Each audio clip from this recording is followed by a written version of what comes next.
Welcome back to the series in which I swatch every single color from the M. Graham watercolor range. This is episode 10 and these are the 5 colors we're going to be looking at in this episode.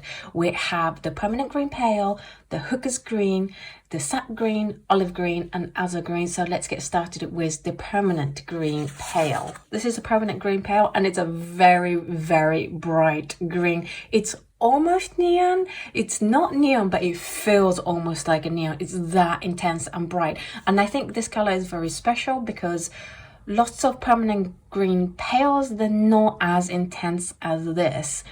And I always find that it's a little bit disappointing, whereas this is nice and strong and bright. So if other brands have disappointed you in their Permanent Green Pale, I would recommend trying this color.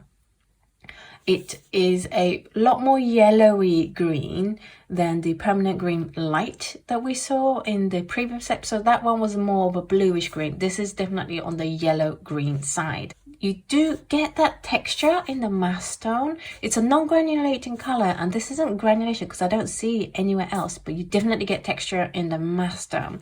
In terms of cauliflowering, it does cauliflower a lot. It's a mixture of PG7 and PY3, which is a phthalo green blue shade and Hansa yellow 10G. So yeah, it's likely to cauliflower anyway, just looking at those pigments. So that's something to bear in mind when you are doing gradation with this. Just be more careful with your water control. In terms of transparency, it's classified as transparent. I would say it's semi-transparent. There's some deposits on that black line. It is classified as staining, and I would say staining to semi-staining, there's definitely a lot of colors left on that paper and it's not very good at the glazing.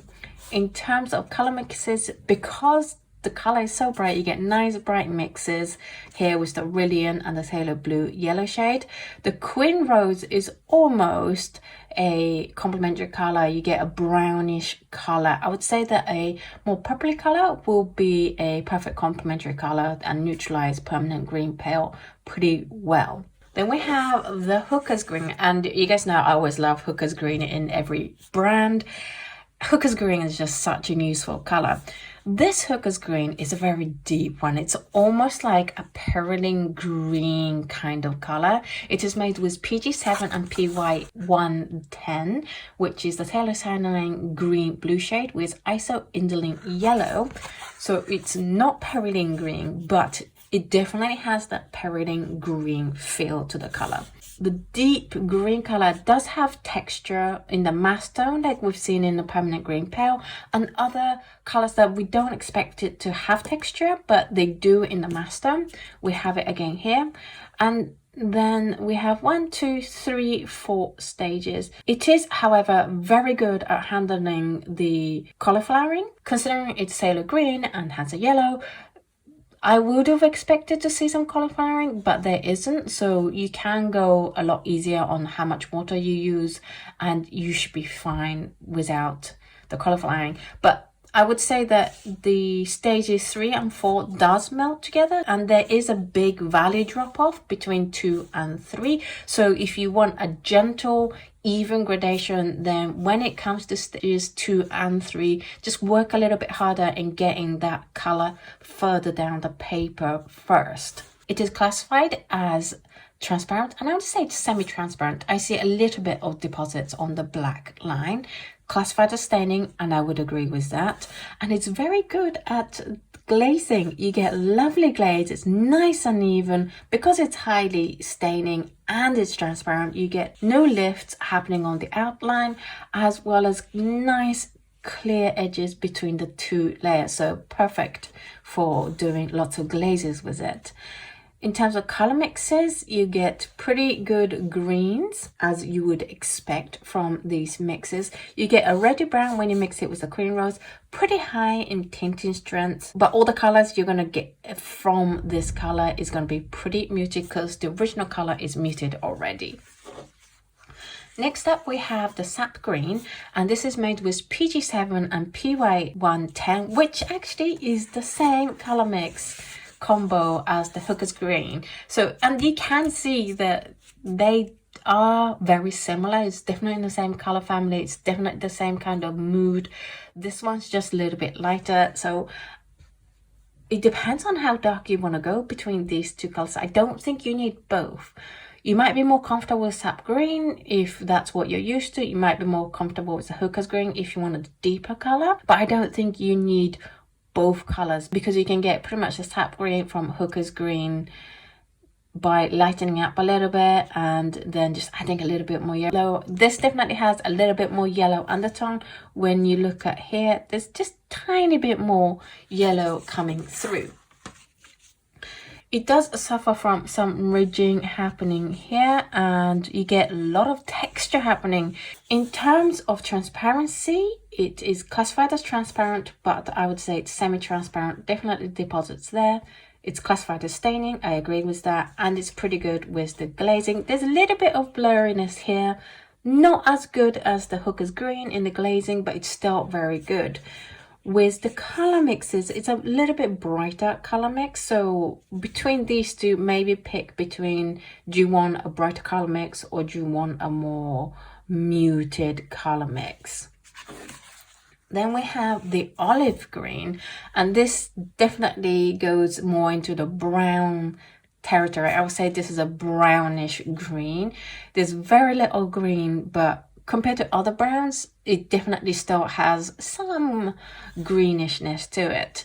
It is made with PY129, PY110, and PBK9, which is the copper azomethine green, isoindolene yellow, and bone black. You get a texture happening in the mass tone, and then you get ridging here and here where it's not quite cauliflowering. Let's get this on the close-up. You get this rich texture happening here that isn't quite cauliflowering. It's a beautiful texture. You can see that here's where that bottom of that stage is darker than the top of the stage, which might be something you're looking for. It might not. It's just something to bear in mind when you're coming to pick what color you want to buy from M. Graham. In terms of transparency, it's classified as transparent. Again, I would classify it as semi-transparent. It's classified as staining, and I would say staining, semi-staining, somewhere in between the two.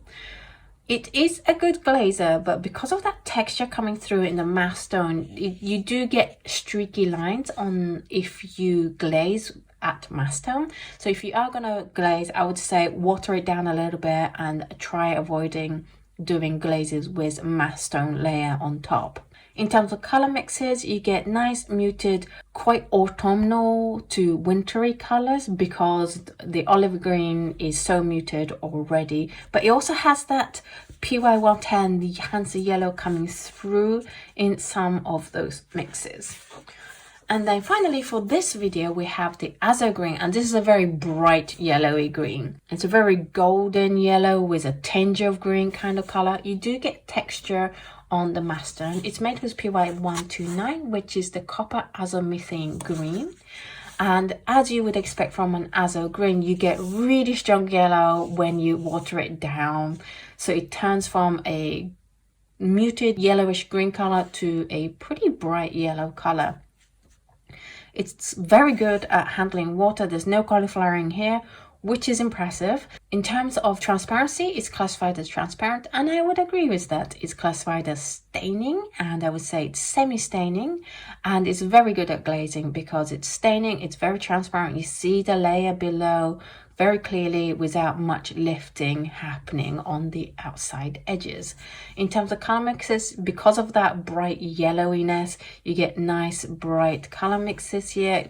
Nice orange, very warm orange with the Queen Rose, and a bright green with the Phthalo Blue yellow shade. If you'd like to try the blues and greens that we've covered in this series, then I have just the dot card for you. This month's dot card is the companion dot card to this series.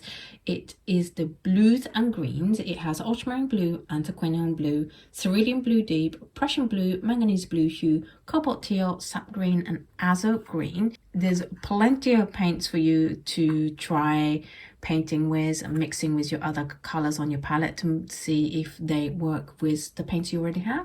It's a great economical way of trying out 8 M. Graham colors without having to buy full tubes of them.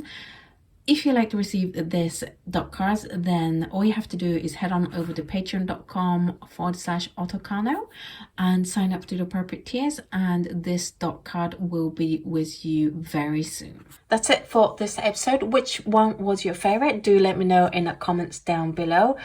For me, I would say that Hooker's Green and Sap Green is beautiful.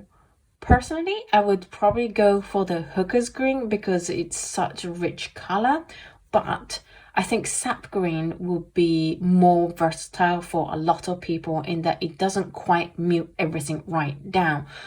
Whereas Hooker's Green works more like a Perrine green and it's really going to mute it down. So from this range of colors, I've picked Sap Green to be in this month's dot card.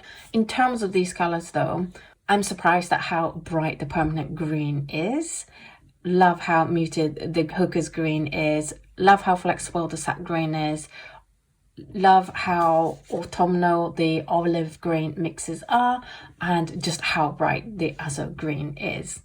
If you would like to buy any of these colors, I have links down below for you for Amazon, US, Blick and Jackson's, so you can find these colors easily. Please use those links if you can. It doesn't cost you a penny, but it does actually financially support this channel by the companies giving me a fee, but it doesn't make any difference to the price you personally pay for buying that thing. So it's like a free way to financially support any YouTube channel that you are a fan of. So if you see affiliate links like that on my channel or other channels, then if you can use them, that's absolutely awesome. Thank you so much for watching this video. In the next episode, we're going to be looking at the yellow brownish colors. Do look forward to that, and I will see you in the next episode. Bye!